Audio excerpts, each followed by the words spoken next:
إن الحمد لله نحمده ونستعينه ونستغفره ونعوذ بالله من شرور أنفسنا ومن سيئات أعمالنا من يهده الله فلا مضل له ومن يضلل فلا هادي له وأشهد أن لا إله إلا الله وحده لا شريك له وأشهد أن محمدا عبده ورسوله أما بعد فإن خير الحديث كتاب الله وخير الهدي هدي محمد صلى الله عليه وسلم وشر الأمور محدثاتها وكل محدثة بدعة وكل بدعة ضلالة وكل ضلالة في النار. فقد قال الله تبارك وتعالى في محكم تنزيله بعد أعوذ بالله السميع العليم من الشيطان الرجيم بسم الله الرحمن الرحيم ولقد خلقنا الإنسان ونعلم ما توسوس به نفسه ونحن أقرب إليه من حبل الوريد إذ يتلقى المتلقيان عن اليمين وعن الشمال قعيد ما يلفظ من قول إلا لديه رقيب عتيد وجاءت سكرة الموت بالحق ذلك ما كنت منه تحيد ونفخ في الصور ذلك يوم الوعيد وجاءت كل نفس معها سائق وشهيد لقد كنت في غفلة من هذا فكشفنا عنك غطاءك فبصرك اليوم حديد وقال قرينه هذا ما لدي عتيد ألقيا في جهنم كل كفار عنيد مناع للخير معتد مريب الذي جعل مع الله إلها آخر فألقياه في العذاب الشديد. قال قرينه ربنا ما أطغيته ولكن كان في ضلال بعيد قال لا تختصموا لدي وقد قدمت إليكم بالوعيد ما يبدل القول لدي وما أنا بظلام للعبيد. وقال الله تبارك وتعالى في مقام آخر يا أيها الذين آمنوا أطيعوا الله وأطيعوا الرسول وأولي الأمر منكم فإن تنازعتم في شيء فردوه إلى الله والرسول إن كنتم تؤمنون بالله واليوم الآخر ذلك خير وأحسن تأويلا. وقال النبي المصطفى صلى الله عليه وسلم فيما رواه عرباز بن سارية رضي الله تعالى عنه قال صلى بنا رسول الله صلى الله عليه وسلم ذات يوم ثم اقبل علينا بوجهه فوعدنا موعظة بليغة زرفت منها العيون ووجلت منها القلوب فقال قائل يا رسول الله كأنها موعظة مودع فأوصنا فقال أوصيكم بتقوى الله والسمع والطاعة وإن كان أميرا حبشيا فإنه من يعيش منكم بعدي فسيرى اختلافا كثيرا فعليكم بسنتي وسنة الخلفاء الراشدين المهديين تمسكوا بها وعدوا عليها بالنواجذ وإياكم ومحدثات الأمور فإن كل محدثة بدعة وكل بدعة ضلالة أو كما قال النبي المصطفى صلی اللہ علیہ وسلم. محترم حاضرین، دوستوں، بزرگوں اور ساتھیوں، پردہ نشین اسلامی رشتے کی مائیں اور بہنیں، ہر قسم کی تعریف، حمد و ثنا، کبریائی، پاکیزگی اور بڑائی تمام مخلوقات کی بندگی کا اکیلا مستحق اللہ رب العالمین کے لیے لائق و سزاوار ہے. وہی پروردگار عالم ہے، اسی نے ہمیں، آپ کو اور ساری کائنات کو تخلیق بخشی ہے. اللہ رب العالمین کی بادشاہت سے دنیا کا کوئی کونا بھی الگ نہیں. اللہ رب العالمین اکیلا ہے اور تنہا ساری دنیا کی نگرانی ہر آن، ہر لمحہ اور ہر گھڑی فرما رہا ہے.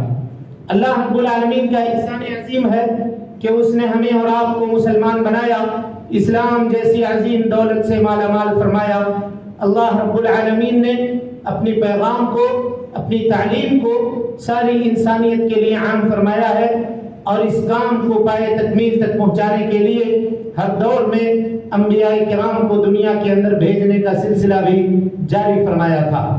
آخری نبی آخری پیغام لے کر، آخری قانون اور آخری شریعت لے کر اس دنیا کے اندر تشریف لائے، اور اس آخری نبی نے جس طرح سے اللہ رب العالمین کے دیے ہوئے آخری پیغام کو پایا تھا، ہو بہو ویسا ہی بغیر کسی کمی اور بیشی کے انسانیت کے سامنے پیش فرما دیا. اور اس سے بھی آگے بڑھ کر کے آپ صلی اللہ علیہ وسلم نے اپنی نبوت کی 23 سالہ زندگی میں رات اور دن کی گھڑیوں کے اندر اللہ رب العالمین کے دیے ہوئے آخری پیغام کو عملی طور پر برت کر سارے جہان والوں کے لیے قیامت تک کے لیے بطور نمونہ چھوڑ دیا. درود و سلام ہو اشرف المخلوقات میں سب سے افضل، قیامت کے دن کے سردار جناب محمد رسول اللہ صلی اللہ علیہ وسلم پر. اللہم صلی علی محمد وعلی آل محمد کما صلیت علی ابراہیم وعلی آل ابراہیم انک حمید مجید. اللہم بارک علی محمد وعلی آل محمد کما بارکت علی ابراہیم وعلی آل ابراہیم انک حمید مجید. محترم حاضرین، دوستوں، بزرگوں اور ساتھیوں، پردہ نشین خواتین اسلام، گزشتہ 3 جمعہ سے خوارج کے اوصاف اور اس کے صفات کے تعلق سے ہم آپ کے سامنے گفتگو کر رہے ہیں. تاریخی پس منظر کی وضاحت آپ کے سامنے کی جا چکی ہے. یہ موضوع اس کی اتنی تہیں ہیں، اس کی اتنی پرت ہے کہ اگر پردے پر پردہ ہٹتا چلا جائے تو سال بھر کے خطبے میں بھی ہم اس پورے عنوان کی وضاحت آپ کے سامنے نہیں کر سکتے. لیکن یہ اس موضوع کا آخری جمعہ ہے اور آج ہم اس چیپٹر کو کلوز کریں گے. اس وجہ سے ہم پچھلی کوئی بات آپ کے سامنے دہرائیں گے نہیں، سیدھے گفتگو کرتے ہوئے، چونکہ موضوع لمبا ہے، آپ کے سامنے نکلیں گے. کہیں پر اگر اشارہ کرنے کی ضرورت ہوگی تو آپ لوگوں نے جو پچھلا خطبہ سنا ہوگا آپ کو وہ باتیں انشاءاللہ سمجھ میں آ جائیں گی.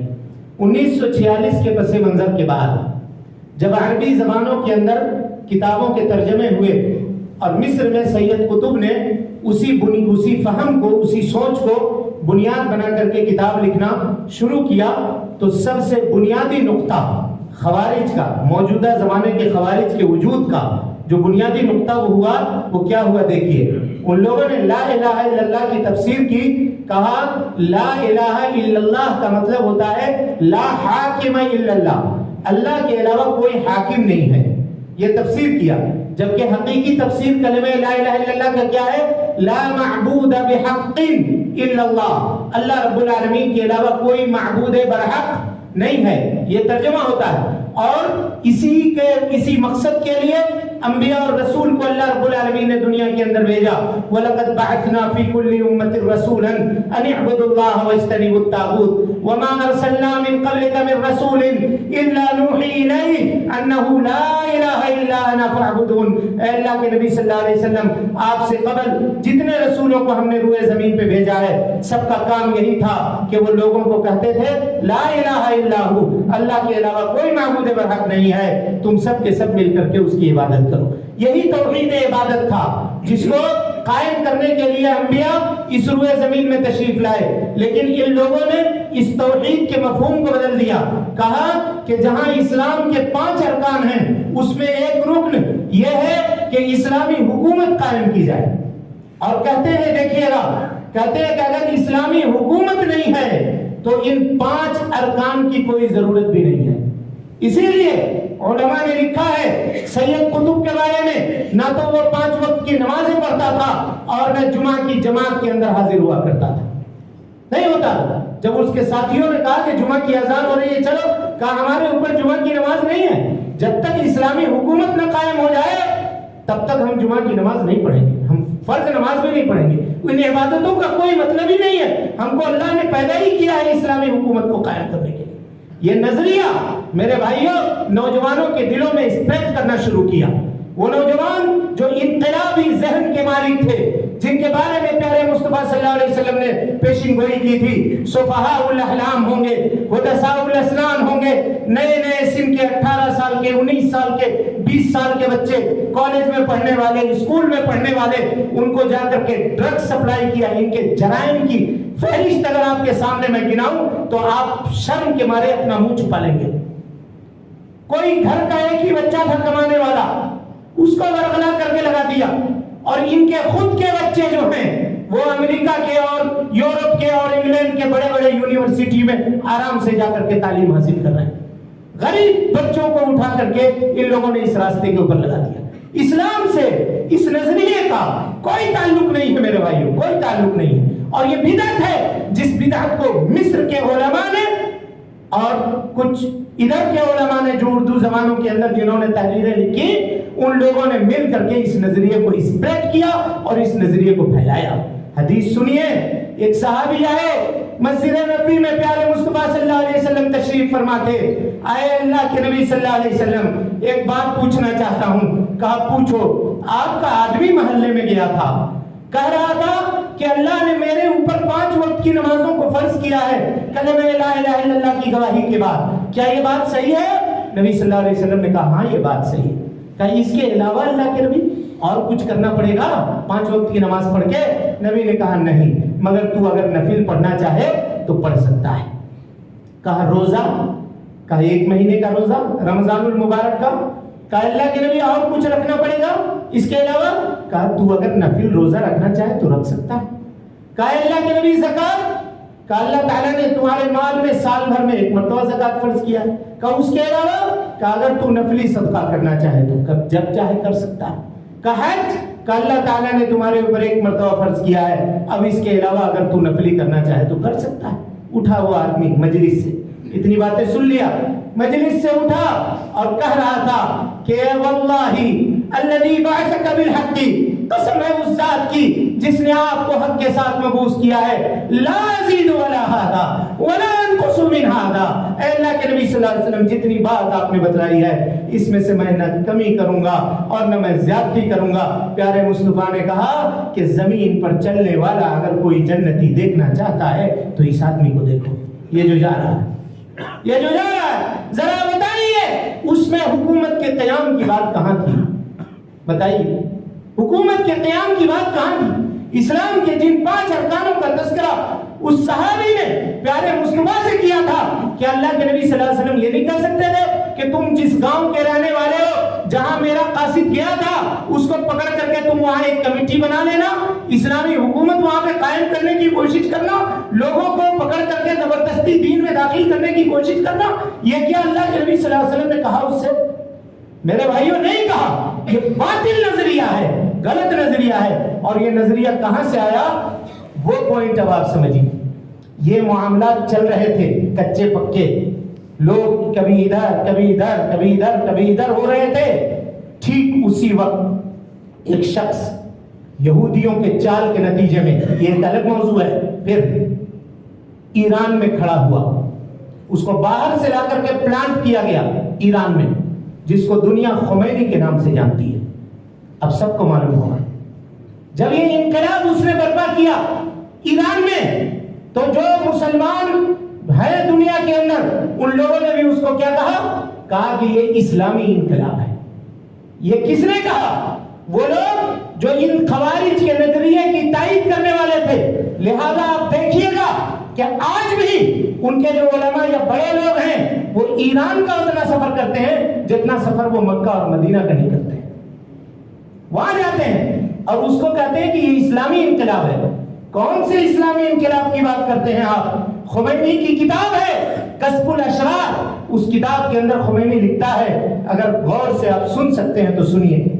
وہ کہتا ہے خمینی اس کتاب کے اندر کہ حضرت ابوبکر صدیق رضی اللہ تعالیٰ عنہ نعوذ باللہ کافر ہے، ان کی بیٹی ام المومنین جو ہم سب کی ماں ہے اور ہم اپنی خود کی ماں سے زیادہ بھی ام المومنین سے محبت کرتے ہیں، کیونکہ اللہ رب العالمین نے فرمایا ہے النبی اولی بالمومنین من انفسہم، اے مومنو نبی تمہارے نزدیک تمہارے جان سے بھی زیادہ محبوب ہونا چاہیے، وازواجہ امہاتہم، اور نبی کی جو بیویاں ہیں یہ تمہاری مائیں ہیں، یہ تمہاری مائیں ہیں، ان کا احترام باقی رکھنا۔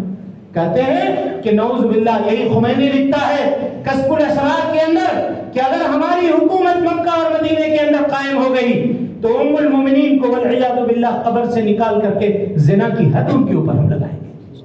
ہاں یہ قرآن کی آیتوں کا مذاق نہیں ہے۔ بولیے بھائی کون سا اسلامی انقلاب جس کا یہ لوگ نام لیتے ہیں، کیا یہی اسلامی انقلاب ہے؟ قرآن میں جس کے بارے میں جس کی عفت اور پاک دامنی کی گواہی رب العالمین نے 7 آسمان سے دی ہے، تم اس کا انکار کر رہے ہو؟ کہتے ہیں کہ ابو اور حضرت عمر ابن خطاب رضی اللہ تعالیٰ عنہ کے بارے میں کہتے ہیں کہ ان کو پکڑ کر کے ہم لوگ درخت میں لٹکا کر کے سولی دیں گے، قبر سے ان کی لاش کو نکال کر کے ان کے اوپر کوڑا ماریں گے۔ یہ کہتے ہیں کہ قرآن مجید 40 پارے کا لکھا ہوا تھا جو جبرائیل لے کر کے اترے تھے۔ ان سنیوں نے جو حضرت علی کے خلافت کے بارے میں لکھی ہوئی باتیں تھی، سنیوں نے 10 پارے کو حذف کر دیا ہے۔ یہ 30 پارے یہ لیے ہوئے۔ جو قرآن کے بارے میں شک کرے، محمد رسول اللہ کے ساتھیوں کے بارے میں شک کرے، تم اس کے انقلاب کو کہتے ہو اسلامی انقلاب ہے؟ یہ کون سی مسلمانی ہے بھائیو؟ کون سی مسلمانی ہے؟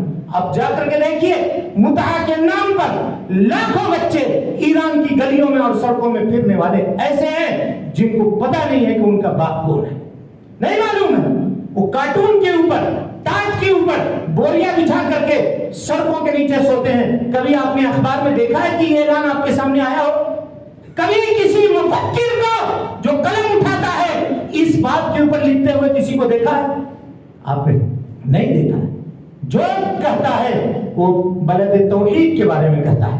جہاں اسلام قائم ہے، ہر آدمی یہ چاہتا ہے کہ ہم اس کی اصلاح کریں۔ جہاں مکہ اور مدینہ ہے، جہاں خیر کثیر موجود ہے، جہاں آج بھی حدود اللہ کا نفاذ کیا جاتا ہے، چور کا ہاتھ آج بھی کاٹا جاتا ہے، جہاں ناحق قتل کرنے والے کی گردن آج بھی ماری جاتی ہے، لوگ سب اسی کی اصلاح کرتے ہیں، دوسرے کسی کی بھی اصلاح کرنے کی کسی کو حاجت اور ضرورت نہیں ہے، کیونکہ یہ سب ایک ہی آئیڈیالوجی کے ماننے والے لوگ ہیں، ایک ہی آئیڈیالوجی کے۔ اور جانیے گا، سمجھیے گا، پڑوسی ملک اور اگل بغل کے ایران کے جو شیعہ کے علماء ہیں، جو ان کی میٹنگ ہوئی اور اس میں جو قراردادیں منظور کی گئی ہیں، ان قراردادوں کو پڑھ کر کے آپ دیکھیے تو یہودیوں کا جو پروٹوکول ہے اس پروٹوکول سے بالکل ملتا جلتا ہے۔ آپ کہتے ہیں نا کہ یہ آنکھ دکھاتا ہے، اسرائیل کے اوپر حملہ کر دے گا، آج مار دے گا، کل مار دے گا، کچھ نہیں کرے گا۔ اپنے نبی کی حدیث سنیے، کہا جب دجال آئے گا تو صرف 70,000 یہودی ایران کے اصفہان شہر سے نکل کر کے اس کے ساتھ ہو جائیں گے۔ ہاں، اسرائیل میں بلا کر کے ایران کے پریزیڈنٹ کو انعام دیا جاتا ہے اس بات کے اوپر کہ آپ نے یہودیوں کو پروٹیکٹ کیا ہے، رکھا ہے۔ اور آپ کو بتا دو، بحیثیت سنی، ایک بھی سنی مسجد پورے ایران کے سرحد میں کوئی آدمی دکھا نہیں سکتا ہے، ایک بھی سنی مسجد۔ اور اگر کسی کو پتا چل جائے کہ کوئی کام کرنے کہیں گیا ہے اور اگر وہ مسلمان یا سنی ہو کر کے آ گیا تو جس طرح سے زناکار کو سنسار کرتے ہیں اسی طرح سے وہ چاروں طرف سے پتھر مار کر کے اس کو سنسار کرتے ہیں۔ یہ داستان ہے میرے بھائیوں، اس کو جاننے کی ضرورت ہے۔ یہ کہیں آپ کو کسی انٹرنیٹ پہ اور کسی جگہ پہ نہیں ملے گا، یہ علماء سے ملے گا، علماء سے۔ علماء اس کو بتائیں گے، وہ اس کی وضاحت کریں گے۔ ان لوگوں نے من بچوں کو علماء سے دور کر دیا۔ شیخین کے بارے میں، شیخ ابن باز کے بارے میں، شیخ ابن عثیمین کے بارے میں، علامہ البانی رحمۃ اللہ علیہ کے بارے میں کیا کہا، یہ گزشتہ خطبے میں ہم آپ کے سامنے بیان کر چکے ہیں۔ کہا کہ یہ حکومت کے چمچے ہیں، حکومت کے چمچے ہیں۔ ایک خواری جیسے ہی گیا شیخ ابن باز کے پاس رحمۃ اللہ علیہ اور کہا کہ یہ حکومت اتنا برا کر رہی ہے، ملک فہد کا زمانہ تھا۔ کہا آپ حکومت کے بارے میں کچھ نہیں کہتے ہیں؟ کہا حکومت کے بارے میں جب ہم کہیں گے تو کیا تم سے پوچھ کر کہیں گے یا تمہارے سامنے کہیں گے؟ یہ سلف کا منہج نہیں ہے۔ وہ سمجھاتے تھے شیخ ابن عثیمین سے ملنے کے لیے اپنے زمانے کے ملک خالد یہ تشریف لائے ان کے گھر میں۔ غور سے سنیے واقعہ، یہ لوگ کہتے ہیں کہ حکومت کے مولوی ہیں یہ۔ گھر میں آئے، ٹوٹا پھوٹا مکان تھا مٹی کا بنا ہوا، شیخ ابن عثیمین بیٹھے ہوئے ہیں، بادشاہ آ کر کے بغل میں بیٹھتا۔ یہ نہیں گئے ملنے کے لیے، بادشاہ آیا ان کے پاس، یہ علماء ہیں، آ کر کے ان کے سامنے بیٹھا اور کہا کہ شیخ ہم یہ چاہتے ہیں کہ ہم اپنے ذاتی فنڈ سے آپ کے اس مکان کی تعمیر کر دیتے ہیں، اس کو پکا بنا دیتے ہیں۔ شیخ ابن عثیمین نے کہا کہ نہیں، میرا یہ گھر ایسے ہی رہنے دو، جس مسجد میں میں امامت کرواتا ہوں وہ مسجد بھی ایسے ہی کچی اینٹ کی بنی ہوئی ہے، کچھ پیسے میں نے رکھے ہیں، آپ کچھ پیسے ملا دو، دونوں مل کر کے اللہ کے گھر کو پکا کر دیتے ہیں۔ یہ علماء ہے میرے بھائیو، یہ علماء ہیں۔ ان کو کہا کہ یہ حیض و نفاس کے عالم ہیں، ان کو کہا کہ ان کے فتوے عورتوں کے اظہار کے ارد گرد گھومتی ہے، پیشاب و پخانے کے مسائل بیان کرنے سے آگے یہ بڑھتے ہی نہیں ہے۔ یہ اعتراض